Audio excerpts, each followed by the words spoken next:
This is the second part of the Chapter 7 notes, logarithmic functions.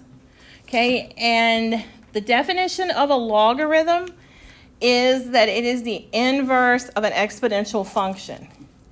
It's not something you can see or anything, it's just, the definition is it's the inverse of an exponential function.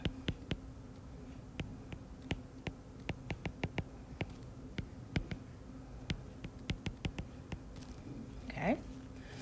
All right, so if we want to graph a log on the calculator, again, you can't see this, but the log there's a log button on the calculator on the left-hand side, a little over halfway down, but that will just give you the word log. It will not give you that little base of 3 that's there, okay?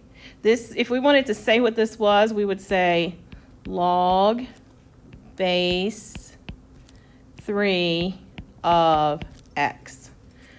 Okay, to be able to put in a log with a base, you need to go to Math, and then arrow down to A. It's all the way at the very bottom. It's actually easier if you hit the up arrow a couple times, and it takes you to the bottom of the list. And it says log base, and then a parenthesis. Okay, if you hit that, that's going to give you the little template that will allow you to put in the little 3 as the base. So log base 3 of x. Okay, so we're going to put that in the calculator. All right, this is the inverse. Well, actually, we're not going to put in the calculator right now. This is the inverse of y equals 3 to the x power. Graph both equations on the same coordinate plane. So at first, I'm going to graph y equals 3 raised to the x. And I'm going to do second table, and I'm going to fill in the values of y.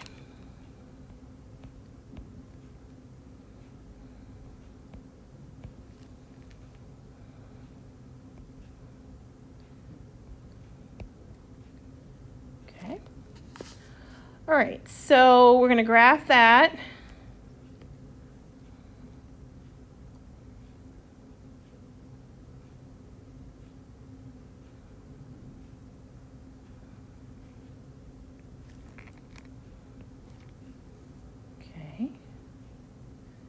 So this is the exponential function.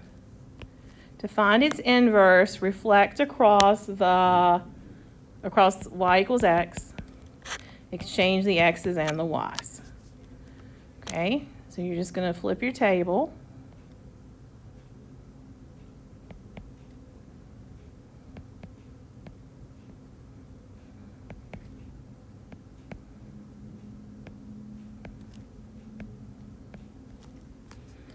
Okay, so then we're going to do that. I'm going to use a different color.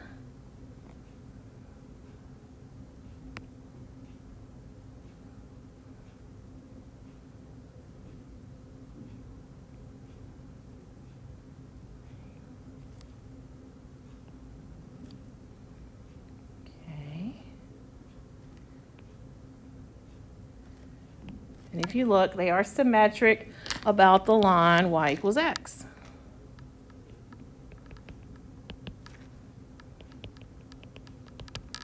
Okay.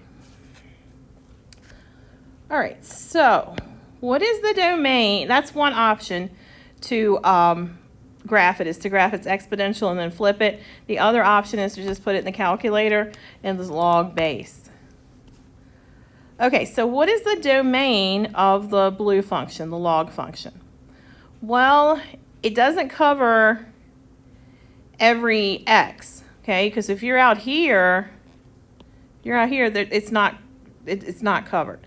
It does not start having x values until you get to the asymptote, which is x equals 0.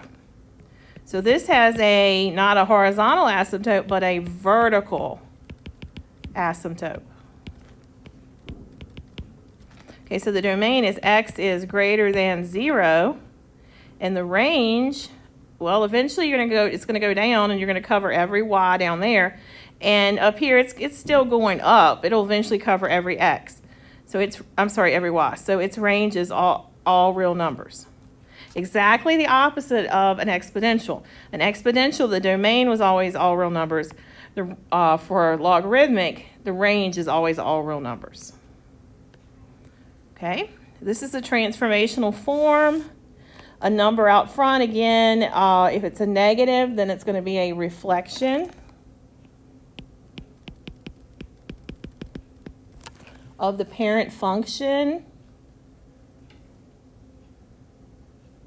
And it's going to be across the x-axis.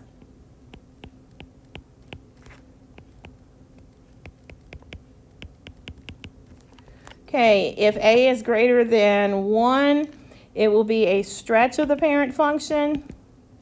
If a is between 0 and 1, again, we're talking about the number out front right here. It's between 0 and 1, it will be a compression of the parent function. Okay, so if we're talking about moving it, translating it, h is going to be a horizontal shift.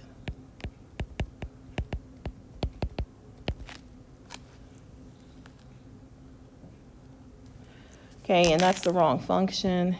It should be y equals a log base b of x minus h plus k. So that's still the exponential. Okay, so h is going to be a horizontal shift, and it's going to have the opposite sign. Okay, k is going to be a vertical shift, and it's going to have the same sign.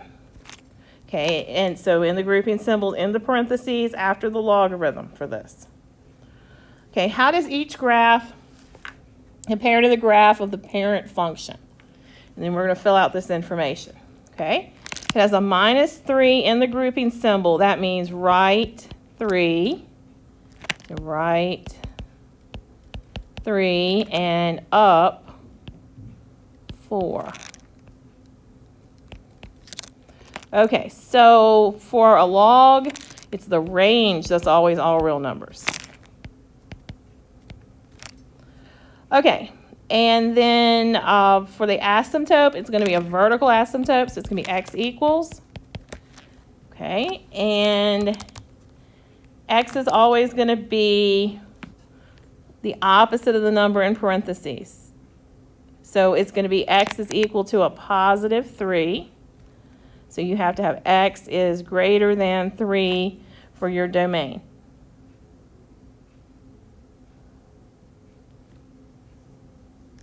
Wait, I'm sorry. I just messed that one up. Cancel that. Hold on.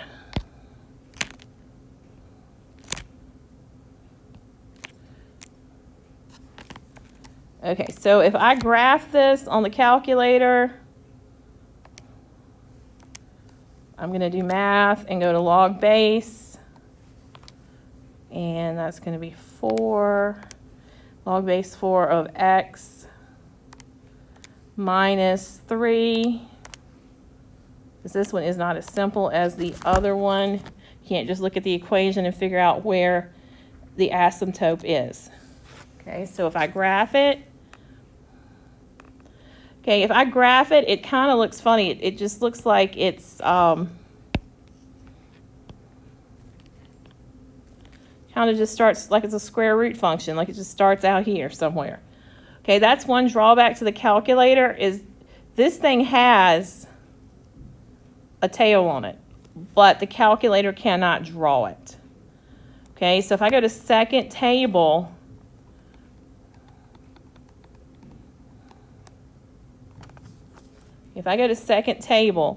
I need to look at it and see it. You'll start seeing error. Okay, and it's an error at x is 3, so that means it never actually reaches 3. So, so it is going to be, the asymptote is at 3, because it gets really close to 3, but it never crosses it. And then the it's going to be x is greater than 3 for the domain. But you should always check and make sure. Okay. Looking at example 10, its domain, if we graph it,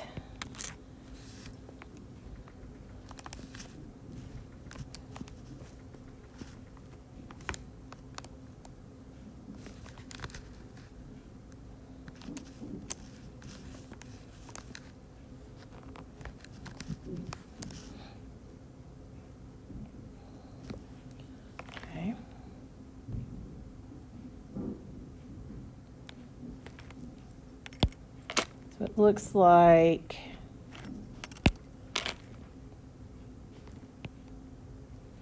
it'd be a lot easier if you could see the calculator. Something like this. Okay. Now there's no number in the parentheses with the x, so that means its asymptote is going to stay at 0. X is 0. So its domain is x is greater than 0. Okay, so there's a vertical asymptote right there. It's a line that it's going to approach, but it's never going to touch or cross.